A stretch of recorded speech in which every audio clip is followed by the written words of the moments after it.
Mheshimiwa Spika, pamoja na kuwa uchaguzi ulifanyika, kulitokeza vurugu za uvunjifu wa amani ambao ulisababisha uharibifu wa mali, kupoteza maisha na kuhatarisha usalama wa nchi. Tunapoenda mbele, ni wasihi sana wa Tanzania tuongozwe na dhamira ya maelewano, ushirikishwaji, kujirekebisha na umoja. Kwa wanangu vijana wa taifa hili la Tanzania, niseme kuwa nchi hii imejengwa kwenye misingi ya amani na utulivu wa kisiasa. Sisi wazazi wenu tungeshawishika kufanya mlioyafanya wakati huu, nchi hii isingekuwa na neema na maendeleo mnayoyaona leo.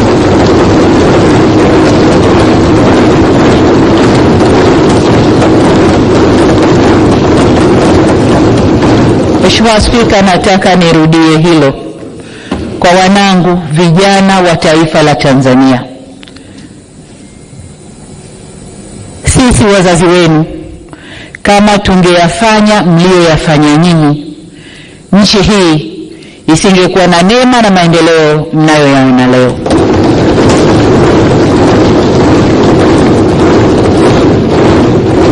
Hivyo ni wasihi sana wanangu vijana wa Tanzania, nchi hii ni yenu.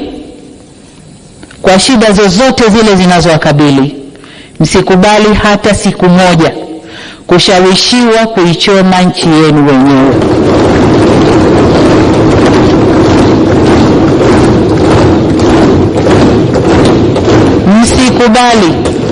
Msikubali kukata tawi la mti ambao mmeukalia. Msikubali kabisa. Hili nawaomba mlikatae kwa nguvu zenu zote. Ninyi ndio walinzi na wajenzi wa taifa hili, na wasihi kamwe msije kuwa wabomoaji wa taifa lenu. Mheshimiwa Spika, kuna wakati vijana hufuata mkumbo wa uhalifu kwa ushabiki. Ninatambua kwamba vijana wengi waliokamatwa na kushtakiwa kwa makosa ya uhaini hawakujua wanachokifanya. Nikiwa mama na mlezi wa taifa hili, ninavyoelekeza vyombo vya sheria na hasa ofisi ya mkurugenzi wa mashtaka kuangalia kiwango cha makosa yaliyofanywa na vijana wetu. Kwa wale ambao wanaonekana walifuata mkumbo na hawakudhamiria kufanya uhalifu, wawafutie makosa yao.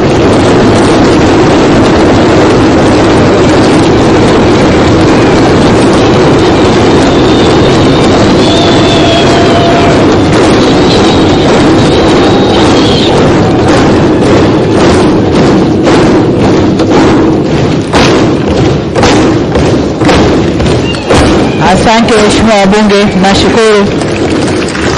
Waheshimiwa wabunge, ukiangalia klipu zile za maandamano, unaona kabisa kuna vijana ambao waliingia kwa kufata mkumbo. Wanaimba kwa kufata ushabiki. Hawakuwa wanajua wanalolifanya. Kwa hiyo kama mlezi, kama mama, ndio maana naelekeza vyombo vya ulinzi na usalama, hasa ofisi ya DPP, kuchuja viwango vya makosa, na kwa wale waliofuata mkumbo basi waseme nao kisha wawaachie waende kwa wazazi wao. Natoa msamaha huo kwa sababu hata maneno ya Mwenyezi Mungu katika kitabu cha Luka sura ya 23 mstari wa 34 yanasema, na hapa nanukuu, Yesu akasema, Baba uwasamehe kwa kuwa hawajui watendalo.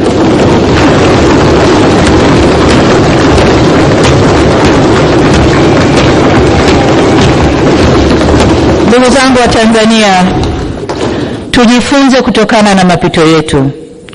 Hapana shaka kwamba Tanzania ni nchi inayofuata misingi ya kidemokrasia, ila neno demokrasia kamili inaweza kutafsiriwa kwenye mitazamo tofauti. Haina formula moja. Kama taifa tunaendelea kujifunza na kujirekebisha. Hivyo basi sote kwa umoja wetu tunapaswa tuitumie fursa hii, tuendelee kujifunza, tujirekebishe na tukubaliane jinsi ya kuendesha nchi yetu kidemokrasia kwa kuzingatia tamaduni, mila na desturi zetu na sio za kuletewa. Kama tulivyoagizwa na ilani ya Chama cha Mapinduzi ya kipindi cha miaka mitano mwaka huu 2025 mpaka 30, moja ya hatua itakayotufikisha kwenye maelewano hayo ni marekebisho ya katiba yetu.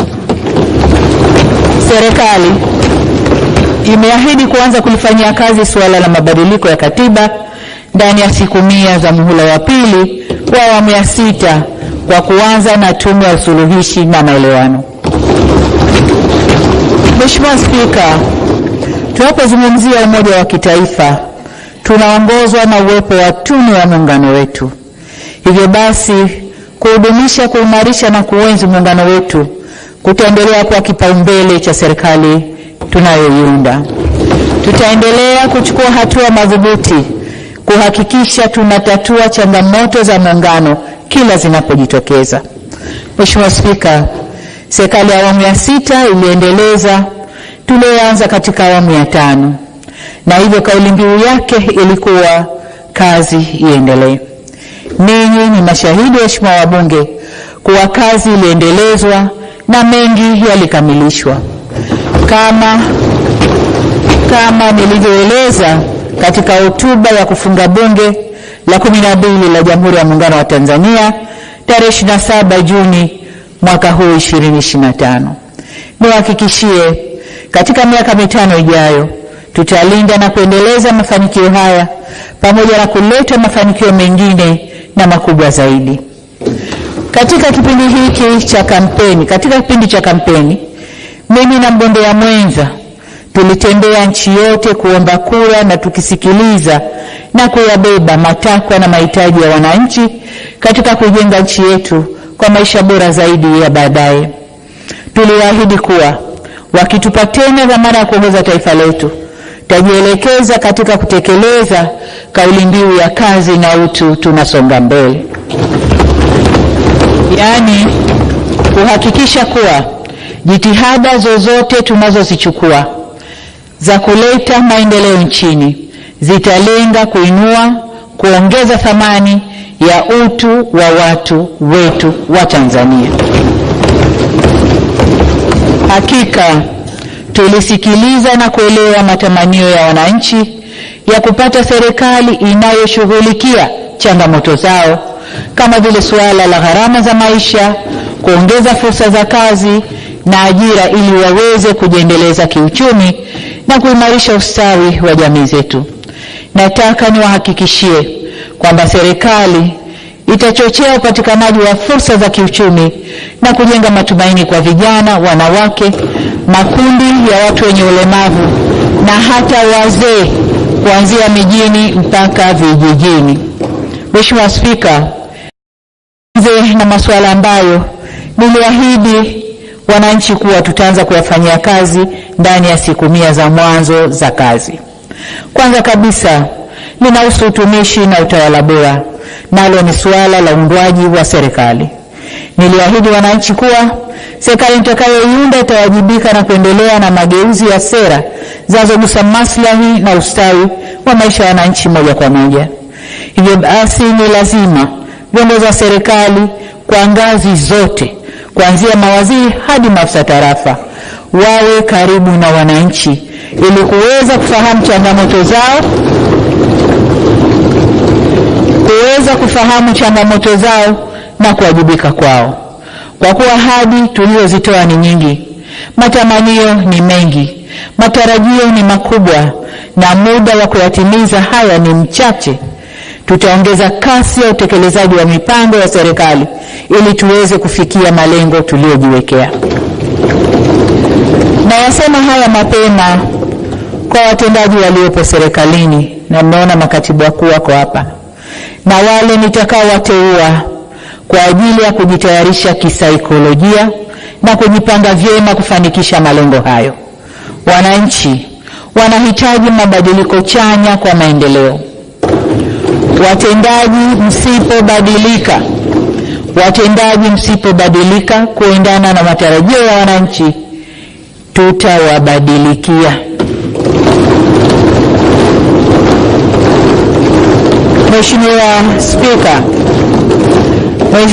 Mheshimiwa Spika, katika hotuba ya kufunga kampeni tarehe 28 mwezi wa 8 2025, nilitaja mambo ambayo serikali ingeanza nayo ndani ya hizo siku 100. Tuliahidi kutoa ajira kwa fani za sekta ya afya na elimu. Leo ikiwa ni siku ya 12 tangu muhula huu wa pili wa awamu ya 6 uanze, tayari tumeshatangaza nafasi za ajira 7,000 za walimu na nafasi za ajira 5,000 za watumishi wa sekta ya afya. Hatua hii ni mwanzo wa kujibu kiu ya wananchi ya kuboresha huduma za afya na elimu. Katika hatua nyingine, tunajiandaa kuanza kwa majaribio bima ya afya kwa wote. Serikali itakuja kwenu waheshimiwa wabunge na mapendekezo ya namna ya kufanikisha majaribio hayo, na niwaombe muyaunge mkono mapendekezo hayo ambayo yatakuwa mwanzo wa mageuzi katika upatikanaji wa huduma bora za afya kwa watu wote nchini. Tunadhamiria kuviunganisha vituo vya huduma za afya kidijitali na kuhakikisha vinakuwa na vifaa na huduma za viwango stahiki kwa kila ngazi husika. Tunakusudia kuweka viwango vinavyofanana ili watumiaji wa bima ya afya mjini na vijijini wawe na huduma zinazolingana. Katika hatua nyingine, nimeshaelekeza Wizara ya Afya kusimamia maelekezo ya kutozuia maiti kwenye vituo vya kutolea huduma za afya, wakati familia zikiendelea na taratibu za kulipa deni la matibabu kwa njia zinazolinda utu wao. Niseme kwamba ni kupitia mpango wa bima ya afya kwa wote, kadhia hii ya kuzuia maiti unakwenda kukomeshwa, kwa sababu gharama za matibabu zitalipwa na bima ya mtu anayekwenda kutibiwa. Ni wasihi wananchi wote kuweka kipaumbele kwa afya zetu, kwa kila mmoja wetu kuwa na bima ya afya pamoja na wanaomtegemea.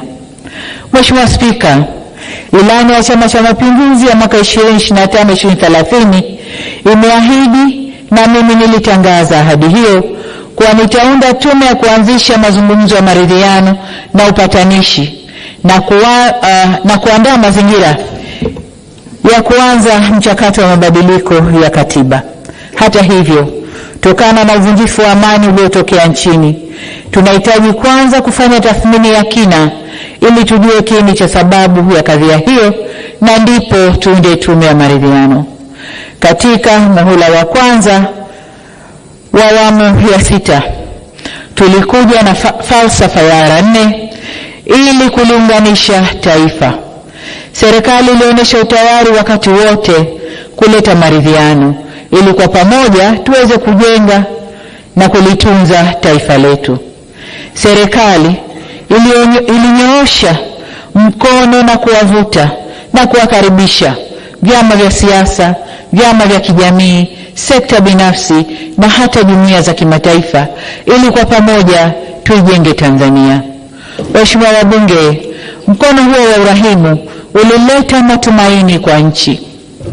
Kabla ya baadhi ya wadau kuamua kuuachilia au kuuputa mkono huo, kwa kuwa wananchi wa Tanzania wamenipa ridhaa ya kuendelea kuongoza nchi hii, sitachoka kunyosha tena mkono wa maridhiano.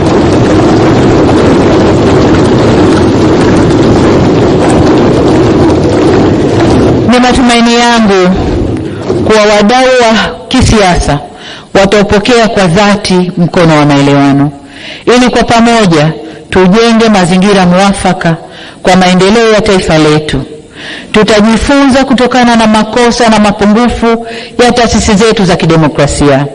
Tanzania ina uzoefu wa miongo mingi ya kidemokrasia na amani. Tanzania ina demokrasia iliyokomaa. Hata hivyo, tunaendelea kuboresha kulingana na mazingira na wakati. Ni jukumu letu sasa kujielekeza kwenye maboresho hayo kwa utashi wetu bila shinikizo lolote. Mheshimiwa Spika, nataka nirudie hapo. Tanzania imekuwa na miongo mingi ya kidemokrasia, limekuwa ni taifa la amani na utulivu wa kisiasa. Neno demokrasia linaweza likatafsiriwa katika nchi yoyote ile, lakini sisi ni wakomavu wa demokrasia.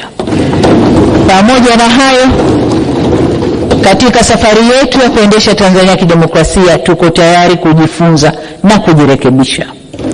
Hivyo basi, niwaombe makundi yote ya Watanzania, hasa vyama vya siasa, tukae pamoja, tuzungumze, tuangalie tumekosea wapi, turekebishe, tuende na safari yetu ya taifa lenye amani na utulivu.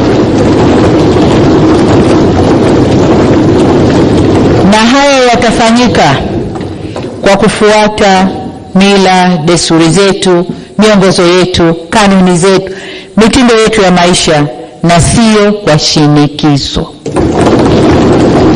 Mheshimiwa Spika, kwa kuwa zaidi ya 60% ya watu wa nchi hii ni vijana, tutaweka kipaumbele kwenye sera na programu zitakazopanua fursa za kiuchumi, kutengeneza kazi na ajira, kuongeza wigo wa hifadhi za jamii na kuwajengea kesho iliyo bora.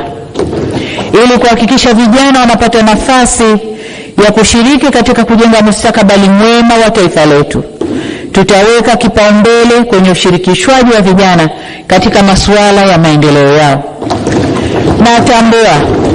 Natambua kumekuwa na majukwaa mengi ya kuwafikia vijana, ila bado shughuli zao zinafifishwa na masuala ya kisiasa na majukwaa hayo kupoteza malengo na mvuto kwa vijana. Mimi na wenzangu serikalini tumefikiria kuwa na wizara kamili itakayoshughulikia na mambo ya vijana.